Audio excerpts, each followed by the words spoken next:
नतीजों के दम पर, खबरों के दम पर कुछ अनाप शनाप एक्शन स्टॉक्स में दिख रहा है। कल बजाज ऑटो देख लीजिए सर, कोविड के बाद 13% की इंट्राडे में गिरावट दिखी। आज आप एक्सिस बैंक देख लीजिए, 5.5% ऊपर है। विप्रो 4.5% ऊपर है। इन्फोसिस आपका 5% नीचे। और खबरों पर मन्नापुरम 15%, आईजीएल एमजीएल 12-10%। ये हो क्या रहा है? ऐसे इतना अनाप शनाप एक्शन कैसे हो रहा है? ये बहुत ही बढ़िया सवाल है जी। और ये मतलब ऐसा दिखने में बड़ा आसान लगेगा कि क्या हो रहा है बता दूं, लेकिन इस सवाल के पीछे जो अर्थ है, जो समझने वाली चीज छुपी है, वो बहुत जरूरी है। पहली चीज समझिए क्या हो रहा है। कोई भी खबर या कोई भी रिजल्ट, एक बात समझिए, खबर और रिजल्ट पर मार्केट का रिएक्शन बहुत एक्सट्रीम आ रहा है। अच्छा, घटना है तो हाँ, मतलब करेक्ट, आज ही सब उठ जाए। हाँ, छप्पर फाड़ के घटना है। करेक्ट। और बढ़ना है तो ऐसा बढ़ना है कि जो कल मिलेगा नहीं। करेक्ट, पहली चीज एग्जैक्टली। इसलिए हमने आपको बोला कि इंडेक्स छोड़ के स्टॉक पकड़ो। लेकिन स्टॉक पकड़ो में अगर आप स्टॉक पकड़ने में राइट साइड में है तो आपको जैकपॉट लगेगा, और गलत साइड में है तो एक ही पहली बाजी खेली, बार खत्म, ओके टाटा बाय बाय, कुछ नहीं बचा। कुछ नहीं बचा। तो ये रिजल्ट सीजन, ये खबरों के दम पर स्टॉक का रिएक्शन ये बोल रहा है कि बाजार एक्सट्रीम रिएक्शन पर है इस वक्त स्टॉक्स को लेकर। फॉर एग्जांपल, कौन सुबह कह सकता था एमजीएल आईजीएल 10-10 टका घटेंगे?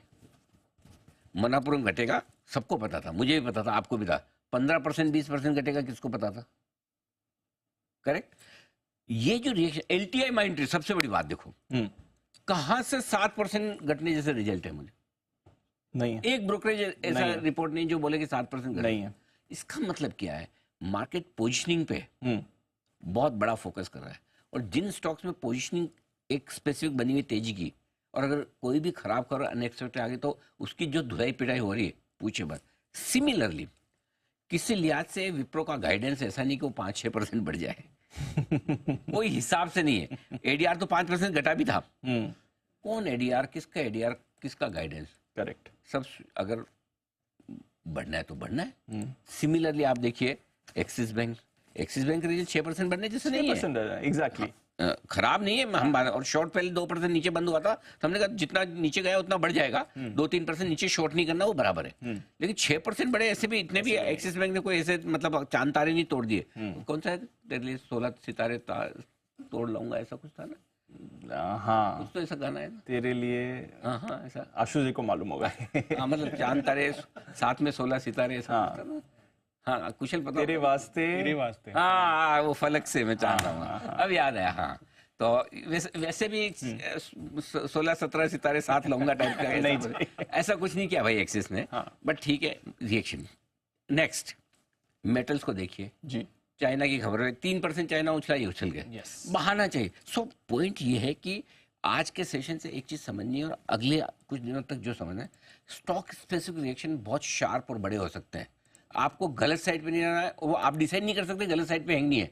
वो पोजीशन किस तरह की बनी है रिजल्ट के पहले या पोजीशन न्यूज के पहले, और वो बहुत सावधान है। सो इसका मतलब क्या है? इसका मतलब ये है कि पहला, क्राउडेड ट्रेड नहीं करना है। जो सबको लगता है वो नहीं होगा, और वो ऐसा हो भी गया तो भी स्टॉक का रिएक्शन वैसा है। सबको लगता है इन्फोसिस के रिजल्ट अच्छे आएंगे, करेक्ट, आ भी गए तो भी स्टॉक घट सकता है ना? पहली तो। दूसरा, बेहतर है कि रिजल्ट के बाद ट्रेड करें। अगर किसी स्टॉक को 5 से 15% का मुंह देना है, तो क्यों आप रिजल्ट के बाद उसमें ट्रेड करके पैसा नहीं बना सकते? सही बात है। अगर आपको अगर इतनी समझ है कि ये मुंह आना है, तो रिजल्ट के बाद भी तो बन सकता है ना? करेक्ट। तो आई थिंक कल और आज में एक लेसन बहुत साफ साफ ये रिजल्ट सीजन दे रहा है कि न्यूज के बाद और रिजल्ट के बाद ट्रेड करो, प्रीएम्प्ट मत करो, मर जाओगे। पैसा बचाना इस मार्केट में ज़्यादा जरूरी, कमाने से बचा रहेगा तो कमाने के मौके मिल जाएंगे, और खत्म हो गया तो फिर देखो खाली ऐसे बैठ के स्क्रीन ओवर किया है।